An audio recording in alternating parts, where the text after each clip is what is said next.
إلهي لست للفردوس أهلا. Ustadz Somad, saya manusia banyak dosa, tidak sholat Jumat. Kenapa nggak sholat Jumat? Man tarakal jumu'ata salasa marratin, siapa yang nggak sholat Jumat 3 kali berturut-turut tahawunan, bukan karena sakit, bukan karena darurat, tapi karena menyepelekan panggilan Allah, taba'allahu ala qalbi, Allah mengunci pintu hatinya. Kalau sudah hati terkunci, telinga tersumbat, mata tertutup, khatamallahu ala qulubihim wa ala sam'ihim wa ala absarihim ghishawah.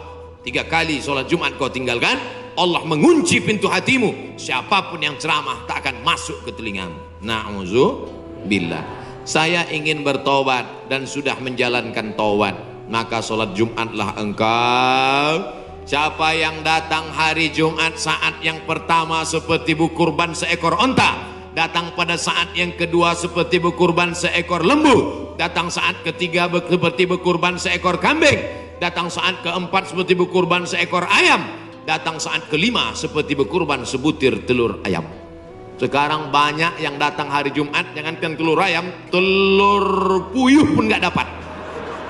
Datangnya kapan? Ketika khotib sudah naik ke atas mimbar, jamaah Jumat yang dimuliakan Allah, baru dia datang. Terlambat, udah terlambat sholat sunat lagi. Allahu Akbar. Pakai baju kaos tertulis, emang masalah buat lo. Orang kalau taubat itu malu sama dosa-dosa masa lalu, bukan bangga. Ini banyak juga orang udah taubat. Ustaz Somad, saya ini baru hijrah. Dulu semua saya minum, semua narkotika saya pakai. Ente taubat apa sombong? Orang taubat mengenang dosa itu melelehkan air mata, nangis.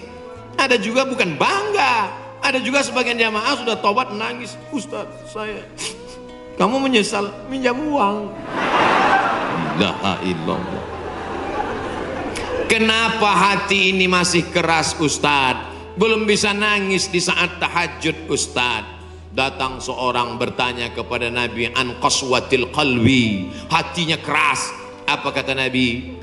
At'imil masakin wamsah ra'sal yatim. Kalau mau melembutkan hati, kasih makan fakir miskin, usap kepala anak yatim.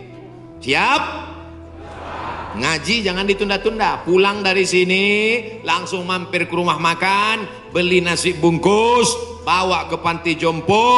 Anak mereka sudah meninggal, hidup sebatang kara, belikan kain sarung, langsung datang. Assalamualaikum Bapak Ketua Panti Jompo. Waalaikumsalam. Berapa semua orang jompo di sini? Ada 100 orang. Saya mau makan siang sama mereka. Semuanya 2 orang aja. Kebetulan kok nasinya cuma 2 kan. Melihat mereka nanti menyuap, menggeletar tangannya memasukkan nasi yang kau masukkan, maka disitulah hatimu akan lunak. Pergi ke rumah anak yatim, tanya anak yatim sudah berapa bulan gak bayar uang sekolah. Lihat bajunya, dijahit sobek, dijahit sobek, rupanya kain sudah lapuk. Kain kelas 1 dipakai kelas 6. Belikan bajunya, senangkan hatinya. Nabi yang mengasih resep ini, an qaswatil qalbi. Azab yang paling hebat bukan miskin, azab yang paling dahsyat bukan susah. Azab di atas azab adalah hati yang keras. Wa inna minal hijarati lama yatafajjaru minhul alhar. Ada batu keras tapi masih bisa mengalirkan air. Wa inna minha lama yahbitu min khasyatillah. Ada batu yang keras tapi hancur berkeping ketika takut kepada Allah. Di atas bukit Tursina, saya ketika naik ke atas bukit Tursina di Mesir, tempat Nabi Musa menerima wahyu, itu nampak batu-batu hancur. Kata imam masjid yang ada di atas, inilah batu yang hancur saat takut kepada Allah SWT. Tapi kalau sudah hati menjadi keras, maka tak akan meleleh apa-apa. Kalau ada orang tidak meleleh apa-apa, pelit, medit, bakhil, itu salah satu ciri hati yang keras. Lunakkan hati dengan banyak bersedekah. Saya kalau ikut pengajian, telinga saya tahan. Kalau ikut sholat malam, mata saya tahan. Kalau datang ke masjid, kaki saya tahan. Tapi kalau sudah keluar duit, dompet saya nggak tahan. Banyak orang ketika keluar Alhamdulillah masjid ini adalah wakaf orang-orang baik di Panyawangan, di Jawa Barat. Ternyata orang-orang Sunda, orang-orang Jawa Barat ini berwakafnya tidak tanggung-tanggung, langsung satu masjid. Mudah-mudahan akan banyak wakaf-wakaf yang lain insyaallah. Amin. Sekarang banyak juga orang berwakaf. Ustaz Somad, itu tanah saya wakafkan. Mantap. Begitu diurus di Badan Pertahanan Nasional, rupanya suratnya 5. Kenapa kau wakafkan tanah bermasalah? Karena bermasalah, itulah saya wakafkan Ustaz. Nauzubillah. Kalau hatimu masih keras juga, hadirlah di tempat penguburan jenazah.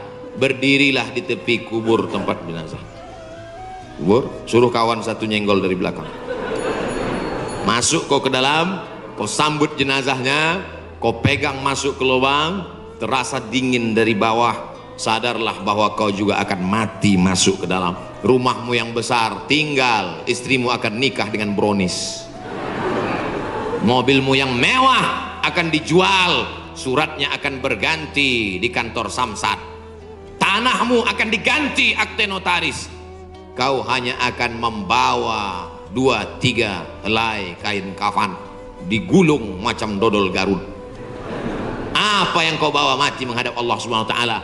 Ada orang Islam mati bawa seragam, ada. Tadi saya baru dikasih jaket kulit, sayang sekali, tapi jaket itu pun tinggal kalau kau mati Abdul Somad. Kenapa nggak dipakai sekarang? Panas. Apa yang kau bawa mati? Kalau pernah kau usap kepala anak yatim, kalau pernah kau infak sedekah untuk masjid, itulah yang akan kekal abadi. Yang mewakafkan tanah ini sudah meninggal, tapi terang kuburnya, lapang makamnya insyaallah. Amin. Pikirkan, orang yang cerdas bukan yang IP-nya 4, orang yang cerdas bukan otaknya hebat. Al-Kayyis, orang yang cerdas, mandana nafsahu, mampu menekan hawa nafsunya, wa amila lima ba'dal maut, dia beramal berpikir setelah mati. Ini banyak orang mikirnya setelah pensiun. Saya alhamdulillah Pak Ustaz udah siap nih setelah pensiun nanti. Memangnya yakin malaikat maut datang setelah pensiun? Banyak malaikat maut datang sebelum pensiun. Pikir baik-baik. Pikir itu pelita hati. Lama berpikir sakit hati.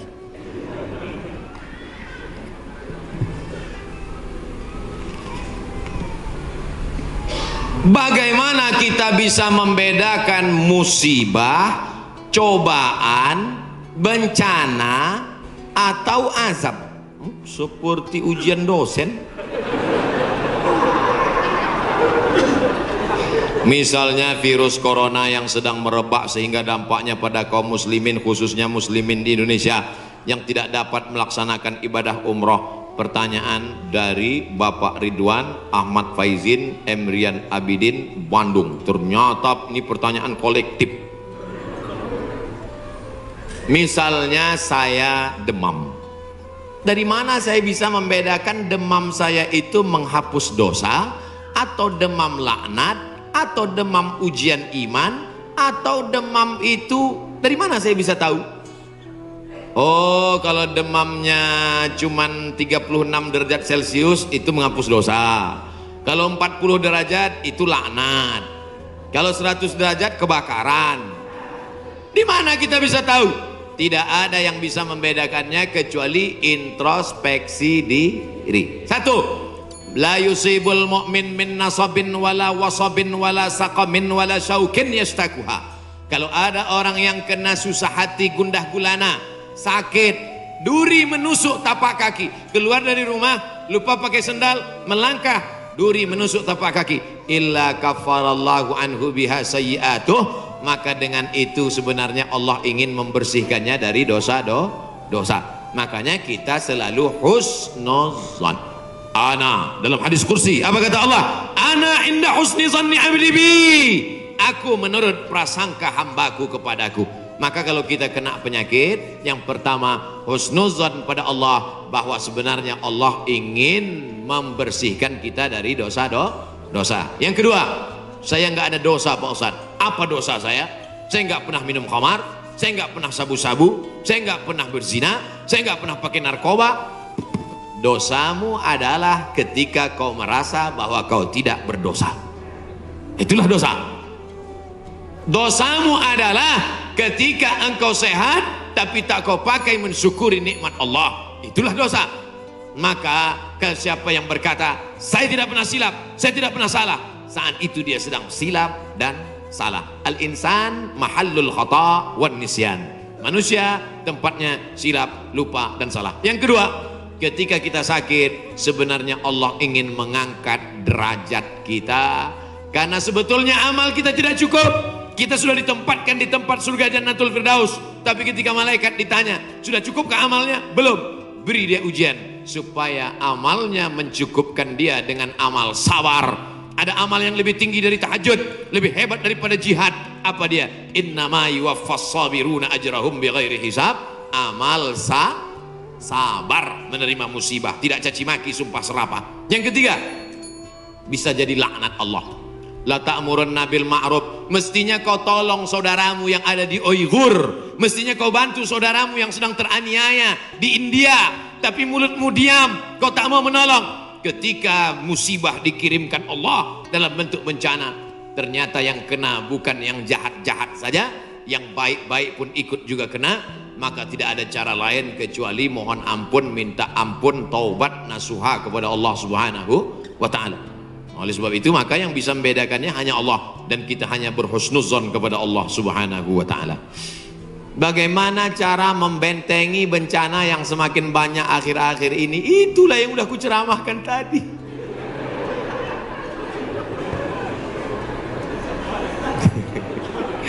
Itulah yang udah kita bicarakan selama 1 jam 15 menit tadi, brother. Tadi saya yakin ini pertanyaannya sebelum ceramah. Apabila kita sudah baca amalan-amalan penangkal musibah, tapi musibah masih saja terus datang, bagaimana sikap kita sebagai muslim? Man lam yardha bi qada'i, siapa yang tidak ridha menerima takdirku, walam yasbir bi balai, siapa yang tidak sabar menerima ujianku, falyatlub rabban siwaya, carilah Tuhan selain aku. Ada Tuhan selain Allah? La ilaha illallah. Maka kita tidak ada cara lain kecuali ridha, ikhlas, terima ketetapan Allah. Makanya ketika bangun pagi apa doanya? Raditu billahi rabba, aku ridha menerima Allah sebagai Rabb. Apapun yang kau beri aku terima ya Allah. Wabil islami dina, aku ridha Islam sebagai agamaku. Apapun perintah dan larangan Islam ku amalkan. Wabi Muhammadin nabiyya wa rasula, aku ridha Muhammad sebagai rasulku, maka kita ikut sunnah Rasulullah Muhammad sallallahu alaihi wasallam. Terjadi juga ridha. Tapi kalau terjadi karena kurang usaha, hukum sebab akibat. Sudah disimpan uang di dalam dompet, dompetnya dikunci, dompetnya dalam laci, lacinya dikunci, lacinya dalam lemari, lemarinya dikunci, lemarinya dalam kamar, kamarnya dikunci, kamarnya dalam rumah, rumahnya dikunci, rumahnya dalam komplek, kompleknya dikunci, hilang juga. Terus mau ngamuk. Tidak ada cara lain kecuali ridha kepada Allah. Tapi kalau punya sepeda motor nggak dikunci, malah berhenti, mesinnya hidup, kuncinya diletakkan, terus sibuk beli ngobrol, beli kangkung 2 ikat, ngobrolnya 2 jam. Ketika dilihat hilang. Terus ketika hilang suaminya nanya, mana motor kita? Ridho mas. Itu bukan ridho, goblok. Mohon maaf saya keceplosan. Oleh sebab itu maka tetap ada Ahlus Sunnah wal Jamaah mengajarkan kita ada namanya al-kasbu wal ikhtiar. Bahasa kitanya namanya usaha. Kalau pemerintah menyuruh pakai masker, usaha. Jangan tidak ikut. Suruh cuci tangan sering. Sebetulnya kita nggak perlu belajar masalah cuci tangan. Ada nggak ada virus kita tetap cuci tangan, betul? Subuh cuci tangan, zuhur cuci tangan, asar cuci tangan, maghrib cuci tangan, isya cuci tangan, tahajud cuci tangan, witir cuci tangan, duha cuci tangan. Orang Islam paling sering cuci tangan. Makanya saya heran kalau sampai anak-anak kita diajarkan, mama siapkan gayung sama sabun. Untuk apa nak? Hari cuci tangan internasional. Loh, kita nggak perlu diajari cuci tangan. Nanti takutnya 20 tahun akan datang ada lagi namanya hari cebok nasional. Dari 14 abad yang lalu kita sudah bersih, betul? Tidak akan ada bakteri bersarang di ujung-ujung jari kita karena kita paling sering cuci tangan. Tidak akan ada bakteri yang bersarang di ujung kuku kita karena kita paling potong kuku hari Jumat. Kalau seminggu tak akan mungkin kukunya panjang. Makanya Nabi berkata, asfaraka, kukumu kenapa panjang? Inna syaitana yaqudu ma tala minha. Setan duduk di kuku yang panjang. Makanya pertama yang dijaga dalam Islam adalah kebersihan. Kuman datang, binatang dipotong. Setelah dipotong darahnya keluar karena ternyata bakteri ada di dalam darah. Setelah darahnya keluar dipotong-potong, dicuci sampai 4 kali. Ibu, saya tidak punya saudara perempuan. Waktu masih kecil di rumah, bantu ibu di rumah, saya disuruh cuci. Selamat, cuci daging, saya cuci. Kalau ayam 2 kali, kalau kambing 4 kali. Kenapa gitu, Mak? Ayam kakinya 2, kambing kakinya 4. Saya nggak tahu, anak kecil. Sekarang saya baru tahu, ternyata ayam dagingnya putih, darahnya nggak banyak. 2 kali sudah bersih. Tapi kambing sekali masih merah, 2 kali masih merah, 3 kali agak pucat, 4 kali bersih. Setelah itu baru dimasukkan, dibuang airnya, disolawatkan, baru dimasak. Mereka tidak, kambing tidak dipotong, kambing matinya di stunning. Ada pistol, tapi pelurunya nggak keluar, ditahan. Itu skalanya 8, ditembakkan ke kening sapi, tembak ke kening sapi, sapinya mati, darahnya nggak keluar. Kalau sampai 8 mati, tapi kalau 7 bodoh aja. Itu sapi-sapi dari Australia yang datang ke tempat kita yang liar seperti banteng, itu ditembak otaknya skala stunning 7. Bodoh. Ibu kalau ada bapak yang liar, tembak skala itu bodoh. Mas, mama mau pergi arisan, pel lantai, mandikan anak, dan papa. Nah itu udah kena stunning. Jangan diamal. Tidak dipotong, hanya stunning 8 skala, akhirnya sapi tumbang, darahnya masih dalam daging, bercampur dengan darah bakteri penyakit, dipotong-potong, diletakkan di atas api yang tidak terlalu matang, bolak-balik, nggak dicuci, darah nggak keluar, masuk ke dalam roti, dicampur, dimakan, barbecue. Habis dimakan, kena penyakit, medco. Ko sapi, med gila, medco sapi gila. Sapi aja yang halal bisa menjadi penyakit, apalagi yang dimakan kelelawar, Batman. Maka kita disuruh kulu, makanlah. Tapi yang dimakan itu apa? Min thayyibat. Thayyib artinya baik, baik. Dulu thayyib baik, sekarang thayyib nggak pulang. Mohon maaf Pak Thayyib nyantur. Masya Allah, tabarakallah.